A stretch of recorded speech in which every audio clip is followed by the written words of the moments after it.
नमस्कार विद्यार्थी मित्रांनो, मी डॉक्टर मनीषा नगरगुजे. इयत्ता 8वी या वर्गाच्या सामान्य विज्ञान हा विषय मी तुम्हाला शिकवणार आहे. विद्यार्थी मित्रांनो, विज्ञानामध्ये असणारा पहिला घटक सजीव सृष्टी व सूक्ष्मजीवांचे वर्गीकरण या पाठाचा आज आपण या व्हिडिओमध्ये अभ्यास करणार आहोत. तर विद्यार्थी मित्रांनो, आपल्या या पाठामध्ये सर्वात महत्त्वाचे जे या पाठाचं शीर्षक आहे, जे टायटल आहे, त्यामध्ये सर्वात महत्त्वाचे 2 शब्द आहेत. ते शब्द म्हणजे एक सजीव आणि दुसरा शब्द म्हणजे सूक्ष्मजीव. आणि विद्यार्थी मित्रांनो, मला माहिती आहे की तुम्ही सजीव आणि सूक्ष्मजीव हे दोन्ही शब्द इयत्ता 2री पासून ऐकत आलेला आहात. जे कोणी तुम्हाला या अगोदर विज्ञानविषयी ज्या शिक्षकांनी शिकवलं असेल, नक्कीच तुम्हाला सजीव आणि सूक्ष्मजीव याविषयी सविस्तरपणे सांगितलेलंच आहे. तर पहा विद्यार्थी मित्रांनो, सजीव आणि सूक्ष्मजीव हे दोन्ही शब्द तुम्हाला इयत्ता 4थी, 5वी, 6वी, 7वी या 4ही वर्गांमध्ये येऊन गेलेले आहेत. तरीसुद्धा थोडक्यामध्ये आज आपण नेमकं सजीव म्हणजे काय, सूक्ष्मजीव म्हणजे काय या संबंधी थोडेफार प्रमाणामध्ये आपण त्याची उजळणी करूयात. तर पहा, जो पहिला शब्द आहे सजीव म्हणजे काय. तर आत्तापर्यंत तुम्हाला प्रत्येकाने सांगितलेलं असेल की सजीव म्हणजे असे जीव असतात की ज्यांची हालचाल होते, ज्यांची वाढ होते आणि ज्यांचा आकार बदलतो. परंतु विद्यार्थी मित्रांनो, हे बरोबर आहे. सजीव जे आहेत, सजीवांची हालचाल होते, सजीवांचा आकार बदलतो, सजीवांची वाढ होते. मग मला एक प्रश्न पडतो की मला असे वाटते की तुम्हाला सुद्धा तो प्रश्न पडत असणार. तर पहा, सजीवांची हालचाल होते हे तुम्ही ऐकलेलं आहे. मग सजीवांची हालचाल होते या ठिकाणी पहा की आपण एका ठिकाणाहून दुसऱ्या ठिकाणी हे मोटरसायकलवर बसून जातो. म्हणजे आपण थोडंफार प्रमाणामध्ये स्थलांतर करतो, जागा बदलतो ज्याला म्हणतो. मग मोटरसायकलसुद्धा एका ठिकाणाहून दुसऱ्या ठिकाणी जाते. मग मोटरसायकल सजीव आहे का? आपण जर सजीव असू तर मोटरसायकलसुद्धा सजीव असायला पाहिजे. हा पण प्रश्न तुम्हाला पडायला पाहिजे. त्यानंतर दुसरा प्रश्न, मग विमाने हालचाल करतात, पक्षी उडतात. या दोघांचं निरीक्षण करा, पक्ष्यांचं आणि विमानाचं. पक्षी उडतात आणि विमानही उडतात. मग पक्षी हे सजीव आहेत आणि विमाने ही निर्जीव आहेत. असे का बरे असेल? आणखीन एक प्रश्न पहा की तुम्हाला असं सुद्धा माहिती आहे की सजीवांचा आकार बदलतो. तर आपण फुग्याचं उदाहरण घेऊयात. फुग्यामध्ये जर आपण हवा भरली तर फुग्याचा सुद्धा आकार बदलतो. मग फुगा हे सजीव आहे का निर्जीव? तर आपण नक्की सांगणार निर्जीव. मग आता प्रश्न पडला आहे विद्यार्थी मित्रांनो, पक्षी उडतात, विमाने उडतात, आपण जागा बदलतो, मोटरसायकल जागा बदलते, सजीवाचा आकार बदलतो, फुग्याचा आकार बदलतो. पण यापैकी काही गोष्टी ह्या सजीव आहेत, काही गोष्टी ह्या निर्जीव आहेत. की नेमकं हे असं कशामुळे असेल? तर याचं उत्तर आहे, तर पहा की सजीव म्हणजे नेमकं काय. तर पहा विद्यार्थी मित्रांनो, की सजीव म्हणजे जिवंत असणारा, त्यानंतर श्वसन करणारा आणि जिवंतपणाची काही लक्षणं दाखवणारा जीव, त्याला सजीव असे म्हणतात. तर मग आता आपल्याला पाहायचं आहे की जिवंतपणाची नेमकी कोणती लक्षणं ही सजीवांमध्ये असतात की जी निर्जीवामध्ये नसतात. तर आता आपण पाहूयात की सजीवामध्ये असणारी जिवंतपणाची कोणकोणती लक्षणं आहेत. तर पहा, पहिलं लक्षण आपण पाहितलंच आहे की सजीव हे श्वसन करतात, परंतु निर्जीव जे आहेत, निर्जीव वस्तू जे आहेत तर ते श्वसन करत नाहीत. त्यानंतर तर थोडक्यामध्ये आपण सजीवाची लक्षणं पाहूयात, म्हणजे निर्जीवाची लक्षणं आपोआप आपल्याला लक्षात येणार आहेत. सजीवाच्या लक्षणाच्या विरुद्ध ही निर्जीवाची लक्षणं असणार आहेत. सजीवांची वाढ होते. ही वाढ होण्यासाठी लागणारी ऊर्जा ही पोषणाने सजीव मिळवतात आणि त्यासाठी सजीव हे अन्न ग्रहण करतात, पचन करतात, चयापचय करतात, उत्सर्जन इत्यादी क्रिया त्या करत असतात. त्यानंतर सजीवाचा पुढचं जे लक्षण आहे ते म्हणजे सजीवांमध्ये प्रजनन क्षमता असते. आता प्रजनन क्षमता म्हणजे काय? तर प्रजनन क्षमता म्हणजे की सजीव आपल्या स्वतःसारखेच दुसरे ते जीव निर्माण करत असतात. त्यानंतर जिवंतपणाचं किंवा सजीवाचं त्या लक्षण म्हणजे की सजीवांमध्ये ही स्थलांतर करण्याची क्षमता असते, स्वतःहून स्थलांतर करण्याचं. आता विमान जर पाहितलं, आपण विमानाचं उदाहरण घेतलं, विमान उडत आहे, मोटरसायकल चालत आहे, परंतु ती स्वतःहून चालते का? नाही. त्याला चालवण्यासाठी इतर कोणाची तरी आवश्यकता असते. विमान हे यंत्र आहे, ते ऊर्जेवर किंवा मानव त्याला मानव हे चालवतं. मोटरसायकल त्यामध्ये पेट्रोल टाकल्यानंतर माणूसच त्याला चालवत असतं. म्हणजे सजीव हे स्थलांतर करण्याची सजीवांमध्ये क्षमता असते, ती निर्जीवांमध्ये नसते. त्यानंतर पुढचं सजीवांचं लक्षण, सजीव हे ध्वनी, प्रकाश, उष्णता आणि स्पर्श इत्यादी अनुभवांना प्रतिसाद देतात. म्हणजे सजीवांना ध्वनी लक्षात येतो, प्रकाश लक्षात येतो, उष्णता लक्षात येते किंवा एखाद्या गोष्टीचा स्पर्श जाणवतो. म्हणजे या सर्व गोष्टींना सजीव प्रतिसाद देतात, तर निर्जीव देत नाही. आणि विशेष बाब म्हणजे जी अत्यंत महत्त्वाची आहे की सजीवांची रचना, ही जी रचना असते ती असते पेशीमय रचना. तशा प्रकारे विद्यार्थी मित्रांनो, नक्कीच तुम्हाला लक्षात आलं असेल की सजीव कशाला म्हणायचं. सजीव म्हणजे जिवंत, श्वसन करणारा आणि जिवंतपणाची काही लक्षणं दाखवणारा जो जीव असतो त्याला सजीव असे म्हणतात. आणि अशा प्रकारे सजीवांचं सृष्टी म्हणजे विश्व, जगत, आणि या विश्वामध्ये असणारे सजीव, अशी सजीव सृष्टी. त्यानंतर दुसरा जो मुद्दा आहे किंवा दुसरा जो महत्त्वाचा शब्द आहे तर तो शब्द म्हणजे या ठिकाणी सूक्ष्मजीव. आता आपल्याला पाहायचं आहे की सूक्ष्मजीव म्हणजे काय. आता सूक्ष्मजीव या शब्दाचा जर आपण विचार केला तर लक्षात घ्या, दोन शब्द आहेत. कोणते दोन शब्द आहेत?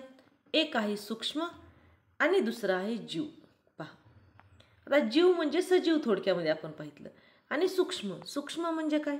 एकदम लहान, टायनी, स्मॉल. अशा प्रकारचे जीव जे अतिशय लहान आहेत, सूक्ष्म आहेत, टायनी आहेत, जे आपल्या उघड्या डोळ्यांना सहज दिसत नाहीत. आणि जर त्यांना आपल्याला पाहण्याची इच्छा असेल, पाहायचे असतील, तर ते पाहण्यासाठी फक्त सूक्ष्मदर्शकाचाच वापर करावा लागतो. अशा सजीवांना सूक्ष्मजीव म्हणतात. याचा सुद्धा आपण काय केलेला आहे? अभ्यास केलेला आहे. तर पहा विद्यार्थी मित्रांनो, की मला असे वाटते की नक्कीच तुम्हाला सजीव म्हणजे काय, सूक्ष्मजीव म्हणजे काय हे लक्षात आले असेल.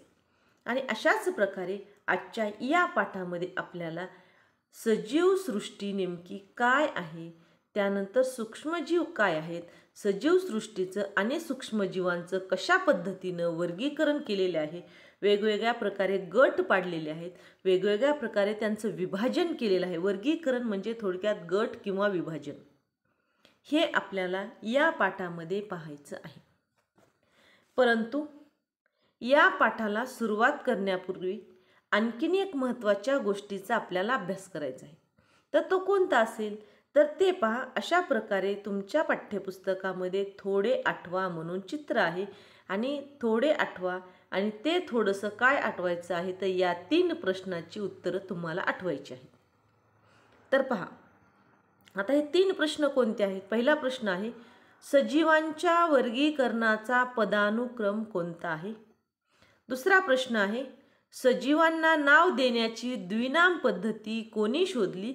आणि तिसरा प्रश्न आहे, द्विनाम पद्धतीने नाव लिहिताना कोणते पदानुक्रम विचारात घेतले जातात? आता एक खूप अतिशय महत्त्वाचा प्रश्न आहे, या तिन्ही प्रश्नाच्या आधारेच आपल्याला हे वर्गीकरण करता येते. तर पहिला प्रश्न पहा की सजीवांच्या वर्गीकरणाचा पदानुक्रम कोणता आहे? तर त्या ठिकाणी पहा की हे तुम्हाला तिन्ही प्रश्न 8वीच्या वर्गामध्ये झालेले आहेत. आता सजीवांच्या वर्गीकरणाचा पदानुक्रम असा आहे, सर्वप्रथम सजीव हे सृष्टीमध्ये मोडले जातात, त्यानंतर त्यांचा विभाग पाडला जातो, नंतर वर्ग, नंतर गण, कुल, प्रजाती आणि जाती. अशा पदानुक्रमावर आधारित 5 प्रकारे त्यांचं काय केलेलं आहे, वर्गीकरण केलेलं आहे. आणि विशेष म्हणजे की जो महत्त्वाचा पदानुक्रम आहे तर तो पदानुक्रम म्हणजे सजीव हे त्यांचं विभाजन 5 सृष्टीमध्ये केलेलं आहे. तर या 5 सृष्टी कोणकोणत्या आहेत पहा, सृष्टी मोनेरा, सृष्टी प्रोटिस्टा, सृष्टी जीवाणू, त्यानंतर वनस्पती सृष्टी आणि प्राणीसृष्टी. अशा पद्धतीनं पंचसृष्टीमध्ये सजीवांचं वर्गीकरण आहे आणि त्यांचा वर्गीकरणाचा पदानुक्रम सुद्धा आपण आता काय केलेला आहे, पाहितला आहे. त्यानंतरचा पुढचा प्रश्न आहे विद्यार्थी मित्रांनो, तो म्हणजे सजीवांना नाव देण्याची द्विनाम पद्धती कोणी शोधली? पहा, हे सुद्धा तुम्हाला झालेलं आहे. द्विनाम पद्धती म्हणजे थोडक्यामध्ये लक्षात घ्या की आपल्याला एक स्वतःचं आईवडिलांनी ठेवलेलं शाळेमध्ये घालण्यासाठी एक नाव असतं आणि एक छोटंसं टोपण नाव असतं. अशा पद्धती 2 नावं असतात. परंतु प्राणी आणि वनस्पतींना एक इंग्रजी नाव असतं आणि दुसरं वैज्ञानिक नाव असतं. तर याला द्विनाम पद्धती म्हटलेली. तर आता हे नेमकं हे सजीवांना नाव देण्याची द्विनाम पद्धती कोणी शोधली? तर इसवी सन 1735 मध्ये कार्ल लिनियस नावाचे जे शास्त्रज्ञ होऊन गेले. सर्वप्रथम त्यांनी सजीव सृष्टी ही 2 गटामध्ये विभागलेली आहे, एक वनस्पती सृष्टी आणि दुसरी प्राणीसृष्टी. आणि त्यांनी हे द्विनाम पद्धती जी आहे या द्विनाम पद्धतीची याला बायोनॉमियल नॉमेनक्लेचर म्हणतात. तर सर्वप्रथम कार्ल लिनियस यांचं एक योगदान म्हणजे सजीवांचा उल्लेख करण्यासाठी वापरली गेलेली द्विनाम पद्धत. त्यानंतर विद्यार्थी मित्रांनो, तिसरा प्रश्न असा आहे की तो तिसरा प्रश्न आहे की द्विनाम पद्धतीने नाव लिहिताना कोणते पदानुक्रम विचारात घेतले जातात? आता द्विनाम पद्धतीनं ज्यावेळेस द्विनाम पद्धतीनं नाव लिहायचं आहे त्यावेळेसचा पदानुक्रम म्हणजे सृष्टी, विभाग, वर्ग, गण, कुल, प्रजाती आणि जाती. तर सर्वप्रथम सुरुवातीला 5च प्रकारात पदानुक्रमाने वर्गीकरण केलेलं होतं, परंतु काही वाढत्या संख्येमुळे सजीवांच्या 7 प्रकारामध्ये विभागणी केलेली आहे. तर अशा प्रकारे विद्यार्थी मित्रांनो, सजीव सृष्टी आणि सूक्ष्मजीवांचं वर्गीकरण करण्यासाठी सर्वप्रथम आपल्याला वर्गीकरणाचा पदानुक्रम माहिती पाहिजे होता. आणि आता प्रत्यक्षामध्ये आपण आपल्या इयत्ता 8वीच्या वर्गामध्ये असणारा जो घटक आहे सजीव सृष्टी आणि सूक्ष्मजीवांचे वर्गीकरण, या घटकाला सुरुवात करूयात. तर सर्वप्रथम पहा, इतिहासात डोकावताना म्हणजे इथं थोडासा इतिहास सांगितला आहे जे मी आत्ताच तुम्हाला बोललेले आहे. इसवी सन 1735 मध्ये कार्ल लिनियस नावाचे जे शास्त्रज्ञ होते यांनी सजीवांना 2 सृष्टीमध्ये विभागलं आहे. तर त्या 2 सृष्टी कोणत्या आहेत? एक आहे वनस्पती सृष्टी आणि दुसरं आहे प्राणीसृष्टी. त्याच्यानंतर 1866 साली जे हेकेल नावाचे शास्त्रज्ञ होते त्यांनी 3 सृष्टींचा विचार केला, कल्पना केली, कल्पिल्या. म्हणजे त्या 3 सृष्टी कोणकोणत्या आहेत? प्रोटिस्टा, वनस्पती, प्राणी. म्हणजे सर्वप्रथम कार्ल लिन्नेस यांनी 2 सृष्टी काढली, विचारात घेतल्या. 1866 साली हेकेल नावाच्या शास्त्रज्ञाने 3 सृष्टी कल्पना केली, 3 सृष्टीचा. त्यानंतर 1925 मध्ये चाटन नावाचे जे शास्त्रज्ञ होते त्यांनी पुन्हा सजीवांचे 2 गट केले. एक केला आदिकेंद्रकी आणि त्यानंतर केला दृश्य केंद्रकी. आणि त्याचबरोबर 1938 म्हणजे कोपलँड यांनी सजीवांना 4 सृष्टीमध्ये विभागले. त्या 4 सृष्टी म्हणजे सृष्टी मोनेरा, प्रोटिस्टा, वनस्पती आणि प्राणी.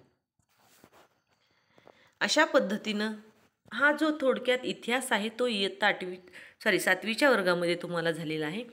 त्यानंतर आता पहा की वर्गीकरणाची नेमकी आवश्यकता का आहे. आपल्याला सजीव सृष्टी आणि सूक्ष्मजीवांचे वर्गीकरण पाहायचे आहे. तर त्यासाठी सर्वप्रथम जैवविविधता आणि वर्गीकरणाची आवश्यकता पाहूयात. तर पहिला प्रश्न आहे की जैवविविधता म्हणजे काय? जैव म्हणजे सजीव आणि विविधता म्हणजे भिन्नता, सजीवांमध्ये असणारी वेगवेगळ्या प्रकारे असणारी भिन्नता आणि त्याचबरोबर वर्गीकरणाची आवश्यकता.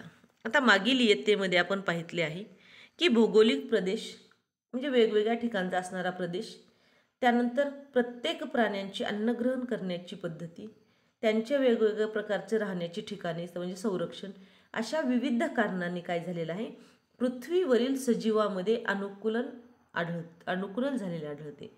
म्हणजे अनुकूलन झालेले आढळते म्हणजे प्रत्येक ज्या त्या ठिकाणच्या परिस्थितीनुसार प्रत्येक सजीव ज्या त्या ठिकाणी स्वतः काय करत असतो, ॲडजस्टमेंट करत असतो.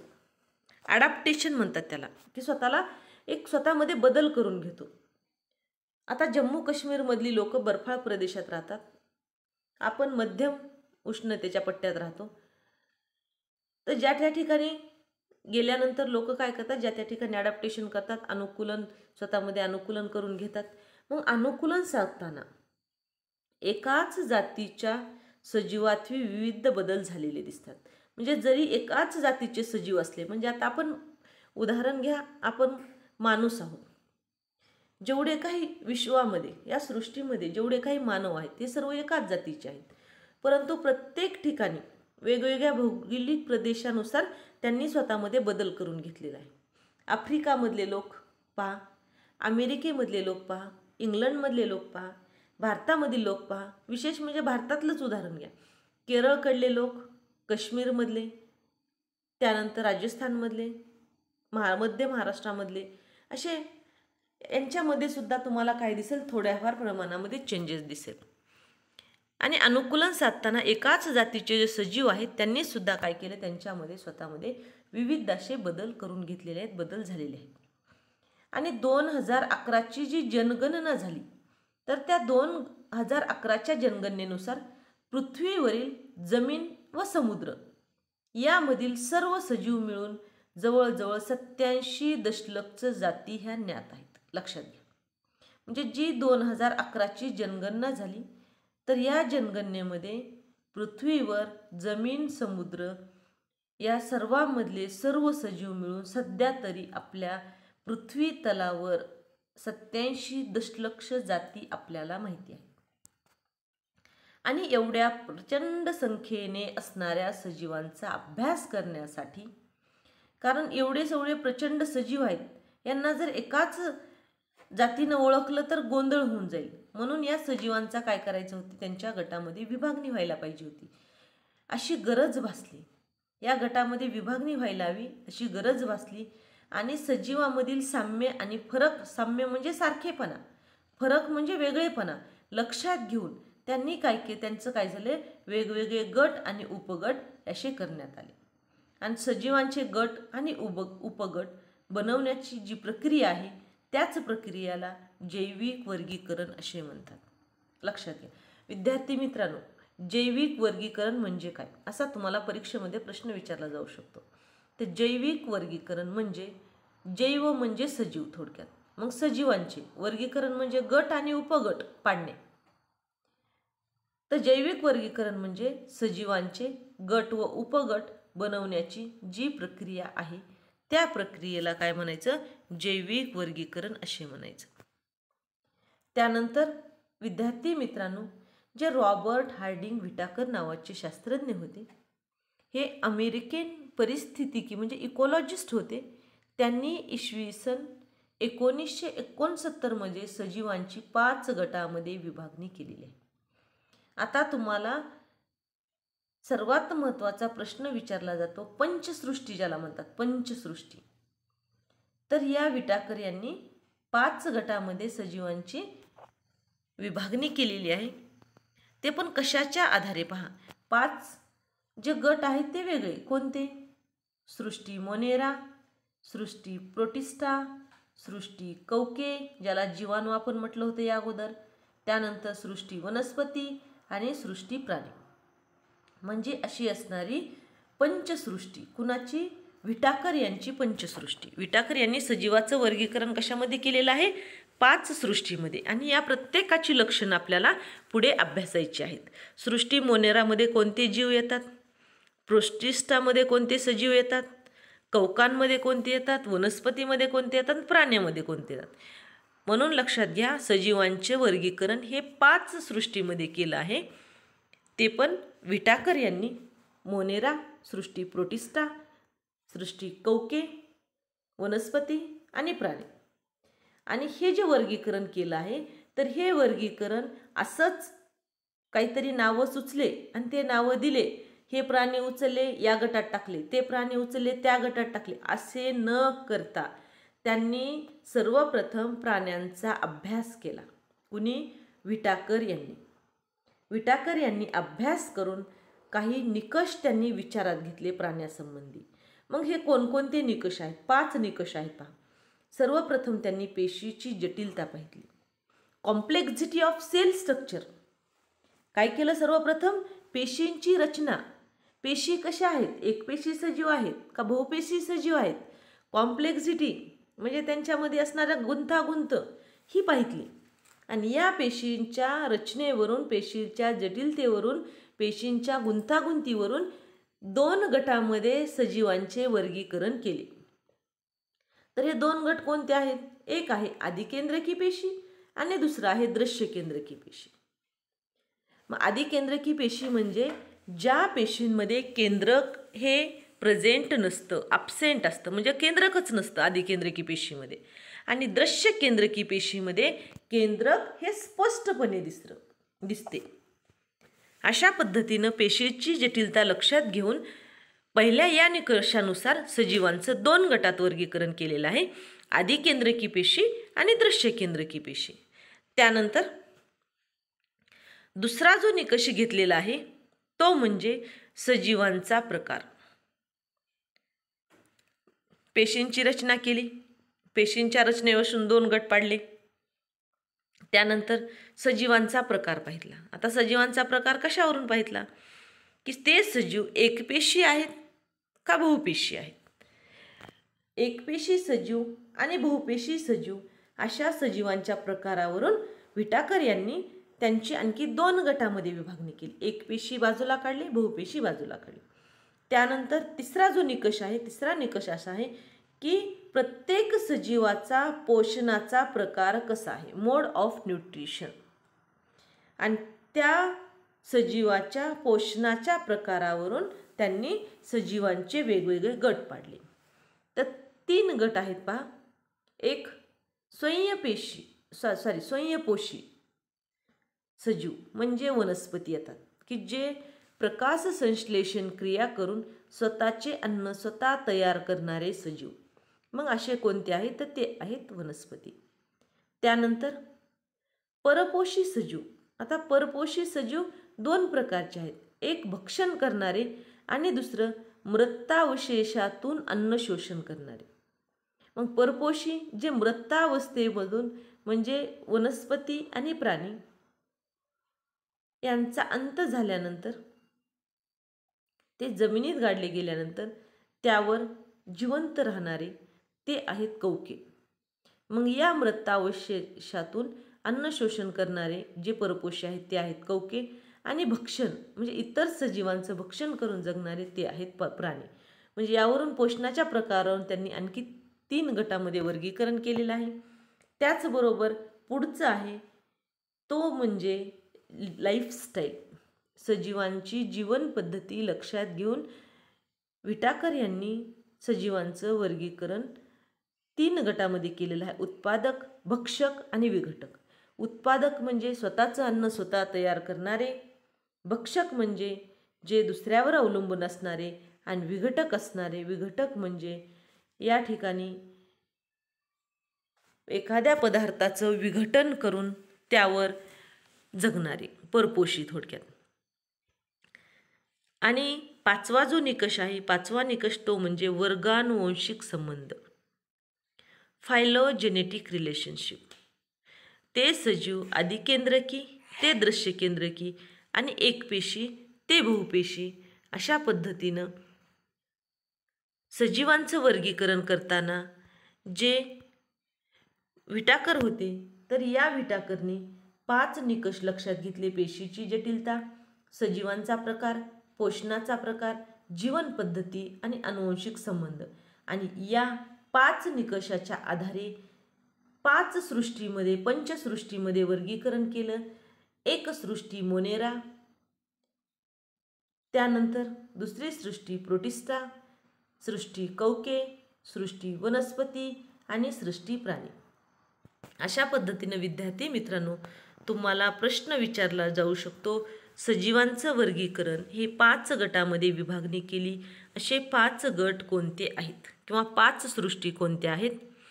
5 सृष्टीमध्ये सजीवांचं वर्गीकरण आहे तर ते सांगता येईल: सृष्टी मोनेरा, सृष्टी प्रोटिस्टा, सृष्टी कवके, सृष्टी वनस्पती आणि सृष्टी प्राणी. आणि त्याचबरोबर कोणत्या 5 निकषाच्या आधारे हे वर्गीकरण केलेले आहे? तर ते 5 निकष आहेत: पेशीची जटिलता, सजीवांचा प्रकार, पोषणाचा प्रकार, सजीवांची असणारी जीवन पद्धती आणि त्याचबरोबर वर्गानुवंशिक असणारा संबंध. अशा पद्धतीने विद्यार्थी मित्रांनो जैवविविधता आणि वर्गीकरणाची आवश्यकता यामुळे भासली की आपल्या पृथ्वी तलावर सुमारे 87 दशलक्ष जाती माहिती आहेत आणि एवढ्या प्रचंड संख्येने असणाऱ्या सजीवांचे वेगवेगळ्या गटामध्ये वर्गीकरण हवे होते. आणि त्यामुळे या सजीवांचे गट आणि उपगट पाडण्यात आले आणि असं वर्गीकरण रॉबर्ट हार्डिंग विटाकर यांनी सजीवांचे 5 गटामध्ये वर्गीकरण केलेलं आहे. त्यानंतर पहा, आता प्रत्यक्षामध्ये आपण काय करूयात, या पंचसृष्टी जी वर्गीकरण पद्धत आहे तर त्यामध्ये प्रत्येक एका सृष्टीचा आपण आता अभ्यास करणार आहोत. पहा, तर सर्वप्रथम आपण जी सृष्टी मोनेरा आहे, नेमकं या सृष्टी मोनेरामध्ये कोणते सजीव येतात हे पाहूयात. तर पहा, सृष्टी मोनेरा. आता या ठिकाणी आपल्याला एक छोटासा प्रयोग करण्यासाठी सांगितलेला आहे. जर प्रत्यक्षामध्ये वर्ग भरले तर नक्कीच आपण हा प्रयोग करून पाहणार आहोत. तर हा प्रयोग असा करायचा आहे की एक स्वच्छ काचपट्टी घ्यायची आहे, त्यावर एक छोटासा दह्याचा किंवा ताकाचा अगदी लहानसा थेंब घ्यायचा आहे. त्यानंतर त्याच्यामध्ये थोडे पाणी मिसळायचे आहे आणि त्यावर अलगद काच ठेवून सूक्ष्मदर्शकाखाली पाहायचे आहे आणि आपल्याला काय दिसते याचं निरीक्षण करायचं आहे. असं केल्यानंतर आपल्याला त्यामध्ये त्या काचपट्टीवर हालचाल करणारे अगदी लहान कडीसारखे सूक्ष्मजीव म्हणजे लॅक्टोबॅसिलस जीवाणू दिसतात. आता विशेषतः काही मुलांना माहिती असणार आहे, काही मुलांना माहिती नाही. तरीसुद्धा पहा, प्रश्न असा आहे की दही जे आहे, दुधाचे रूपांतर दह्यामध्ये होते किंवा दुधाचं रूपांतर दह्यामध्ये करण्यासाठी कोणते सूक्ष्मजीवांचा उपयोग होतो किंवा दह्यामध्ये कोणते जीवाणू असतात, दह्यामध्ये कोणते जीवाणू असतात. तर याचं उत्तर आहे विद्यार्थी मित्रांनो, दुधाचं रूपांतर दह्यामध्ये होतं तर हे लॅक्टोबॅसिलस नावाचे जीवाणू करतात. दह्यामध्ये कोणते जीवाणू असतात तर लॅक्टोबॅसिलस नावाचे जीवाणू. आता मोनेरा या सृष्टीमध्ये सर्व प्रकारच्या जीवाणूंचा व नीलहरित शैवालांचा समावेश होतो. जी सृष्टी मोनेरा आहे, या सृष्टी मोनेरामध्ये कोण येते तर जीवाणू आणि त्याचबरोबर नीलहरित असणारे शेवाळ यांचा समावेश कोणामध्ये होतो या सृष्टी मोनेरामध्ये. मग या सृष्टी मोनेरामध्ये कोणकोणते जीव आहेत पहा, कोणकोणते सजीव. त्यामध्ये स्ट्रेप्टोकोकस निमोनी हा एक जीवाणू आहे. त्यानंतर कोल्ट्रिडियम टिटॅनी हा पण आहे. ट्रेप्टोनिया पॅलिडम हा पण जीवाणू. हे सर्व जीवाणू सृष्टी मोनेरामधले आहेत. व्हायब्रिओ cholerae, सॅल्मोनेला typhi, Clostridium बेटुनियम, legionella pneumoniae आणि स्टायफॅलोकोकस ऑरियस हे सर्व जीवाणू सृष्टी मोनेरामध्ये येतात. मग लक्षात घ्यायचं आहे सृष्टी मोनेरामध्ये कोणते प्राणी येतात, कोणते जीव येतात, कोणते सजीव येतात असा जर प्रश्न विचारला तर फक्त एक लक्षात ठेवायचं आहे, एवढी लाईन लक्षात ठेवायची आहे. सृष्टी मोनेरा यामध्ये सर्व प्रकारचे जीवाणू आणि नीलहरित शेवाळ येतात. तर आता आपण या जीवाणू किंवा नीलहरित शेवाळाची नेमकी लक्षणं कोणती आहेत पाहूयात. सृष्टी मोनेरामध्ये असणारे सर्व सजीव हे एकपेशी असतात. जे जीवाणू आहेत ते सर्व जीवाणू कसे आहेत, एकपेशी आहेत. त्यानंतर ते स्वयंपोषी आणि परपोषी आहेत. काही स्वयंपोषी आहेत तर काही परपोषी आहेत. का शेवाळ म्हणलं की आपल्याला माहिती शेवाळामध्ये हरितद्रव्य आहे. मग शक्यतो तर सर्व प्रकारचे शेवाळ हे स्वयंपोषी असणार आहेत आणि काही जीवाणू हे परपोषी असणार आहेत. त्याचबरोबर हे सर्व जे सजीव आहेत सृष्टी मोनेरामधले हे सर्व आधी केंद्रकी आहेत. म्हणजे यांच्यामध्ये केंद्रक नाही, पटलबद्ध केंद्रक नाही किंवा पेशी अंगके यांच्यामध्ये नसतात. अशा प्रकारे सृष्टी मोनेरामध्ये असणाऱ्या सजीवांची लक्षणं, त्यांची जीवाणूची लक्षणं एकपेशी आहेत, स्वयंपोषी किंवा परपोषी आहेत आणि ते आदिकेंद्रिकी आहेत. त्यानंतर विद्यार्थी मित्रांनो दुसरा प्रश्न तो म्हणजे सृष्टी प्रोटिस्टा. कोणता आहे? सृष्टी प्रोटिस्टा. आता प्राण्यांचे वर्गीकरण सजीवांचा दुसरा गट. पहिला गट होता सृष्टी मोनेरा. यामध्ये जीवाणू आणि शेवाळ आहेत, एकपेशी आहेत, स्वयंपोषी किंवा परपोषी आहेत आणि त्याचबरोबर आदिकेंद्रिक आहेत. त्यानंतर दुसरी सृष्टी आहे सजीवांची, ती म्हणजे प्रोटिस्टा सृष्टी. तर आता प्रत्यक्षामध्ये आपण डायरेक्ट काय करणार आहोत, प्रोटिस्टा सृष्टीमध्ये असणारे कोण येतात हे पाहूया. तर यामध्ये अनियमित आकाराचे सूक्ष्मजीव असतात. अनियमित आकाराचे काय असतात, वेगवेगळ्या प्रकारचे सूक्ष्मजीव असतात. हे सजीव अमिबा सुद्धा आहेत, लक्षात घ्या. ह्याच्यामध्ये कोणकोणते आहेत प्रोटिस्टामध्ये? मग वॉलवॉक्स आहे, पॅरामेशियम आहे, अमिबा आहे, युग्लिन आहे. अशा प्रकारचे सर्व सूक्ष्मजीव हे सृष्टी प्रोटिस्टामध्ये येतात. आता या सृष्टी प्रोटिस्टामध्ये असणारे जी सजीव आहेत यांची नेमकं लक्षणं कोणकोणती आहेत पहा. प्रोटिस्टा सृष्टीतील सजीव हे एकपेशी आहेत. एकपेशी सजीव म्हणजे ज्यांच्यामध्ये फक्त एकच पेशी असते असे आहे. यांच्यामध्ये पटलबद्ध केंद्रक आहे. त्यानंतर दुसरं प्रचलनासाठी छदमपाद किंवा रोमके किंवा कशाभिका असतात. प्रचलनासाठी म्हणजे एका ठिकाणाहून दुसऱ्या ठिकाणी त्यांची हालचाल करण्यासाठी त्यांच्यामध्ये छदमपाद किंवा रोमके, रोमके म्हणजे थोडक्यात बारीक मऊ केसासारखे असणारे किंवा कशाभिका असतात. त्यानंतर हे जे आहेत तर ते स्वयंपोषी आहेत. उदाहरणामध्ये युग्लिना, वॉलवॉक्स या पेशीमध्ये हरितलौकी आहेत. आणि परपोषी म्हणजे अमिबा, पॅरामेशियम आणि प्लाझ्मोडियम हे परपोषी आहेत. म्हणजे सृष्टी प्रोटिस्टामध्ये असणारे प्राणीसुद्धा दोन प्रकारचे आहेत, काही स्वयंपोषी, काही परपोषी. स्वयंपोषी आहेत युग्लिना, वॉलवॉक्स ह्या एक प्रकारच्या शेवाळाचा प्रकार आहे. त्यानंतर परपोषी आहे अमिबा, पॅरामेशियम आणि प्लाझ्मोडियम. त्यानंतर विद्यार्थी मित्रांनो जे सजीवांचं तिसऱ्या गटामध्ये वर्गीकरण आहे किंवा सूक्ष्मजीवांचं, सजीव सूक्ष्मजीवांचं तिसरी सृष्टी आहे त्यांची कवके, फंजाय. सगळ्यांना माहिती आहे, प्रत्येकानं पाहितली सुद्धा आहे. घरामध्ये आपल्या ब्रेड, पावाचा तुकडा किंवा शिळी भाकरी जर 2 दिवस आपण त्याला पाहितलं नाही, तशीच एखाद्या छोट्याशा डब्यामध्ये राहील तर काय होणार आहे सांगा बरं. 2 दिवस एक भाकरीचा तुकडा हा आपण कोणीही पाहितलं नाही, बंद डब्यामध्ये राहिला तर त्याच्यावर काय होणार आहे, लगेच आपल्याला लक्षात येणार आहे की त्यावर बुरशी येते. आणि ही बुरशी म्हणजेच कवक म्हणजे फंजाय.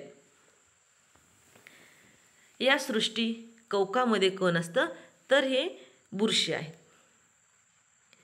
तर या बुरशीची लक्षणं काय पहा, या कवकांची लक्षणं नेमकी काय आहेत.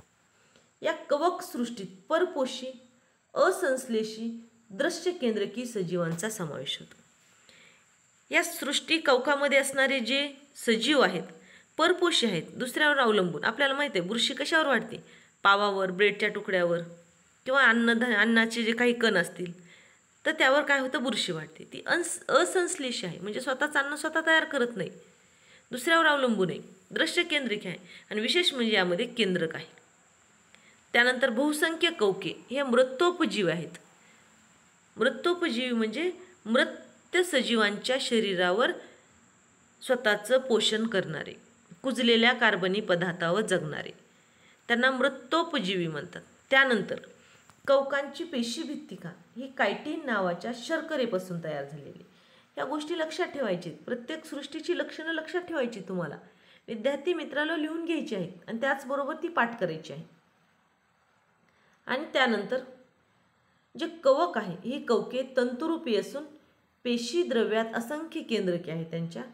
त्यानंतर कवक जे आहे किण्व, बुरशी, ॲस्परजिलस, पेनिसिलिन, भूचित्री अशा कवकांचा वेगवेगळा प्रकार आहे.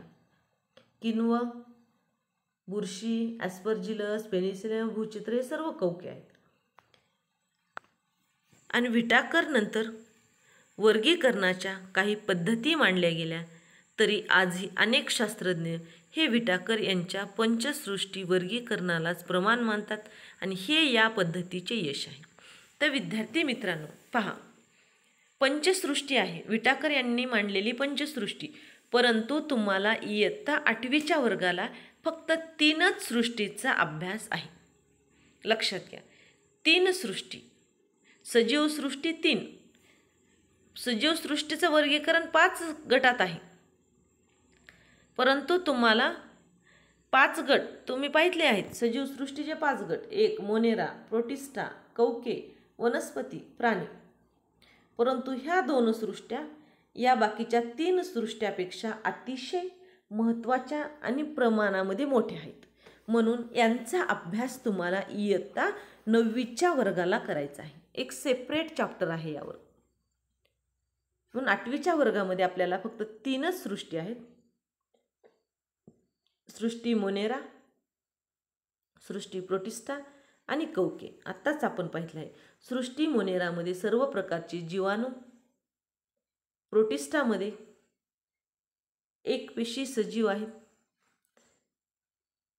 त्यानंतर म्हणजे प्रोटिस्टामध्ये अमिबा, पॅरमेशियम, युग्लिना आणि कवकामध्ये परपोषी असणारे, पेशीभित्तिका असणारे पण प्रकाश संश्लेषण न करणारे सर्व बुरशी आहे त्यामध्ये. अशा पद्धतीने विद्यार्थी मित्रांनो आजच्या या व्हिडिओमध्ये आपण सृष्टी मोनेरा, सृष्टी प्रोटिस्टा आणि सृष्टी कवके यांचा अभ्यास केलेला आहे. आणि पुढच्या व्हिडिओमध्ये आपण सूक्ष्मजीव म्हणजे काय, सूक्ष्मजीवांचे वर्गीकरण हे कोणकोणत्या गटात कशा पद्धतीने केलं आहे याचा अभ्यास करणार आहोत. इयत्ता 8वीच्या विद्यार्थ्यांना अशाच प्रकारे विज्ञान विषयाचे आणखी काही पाठ अभ्यासायचे असतील तर माझ्या या चॅनलला लाईक करा, शेअर करा आणि हा व्हिडिओ आवडला तर माझ्या चॅनलला सबस्क्राईब करायला विसरू नका. धन्यवाद.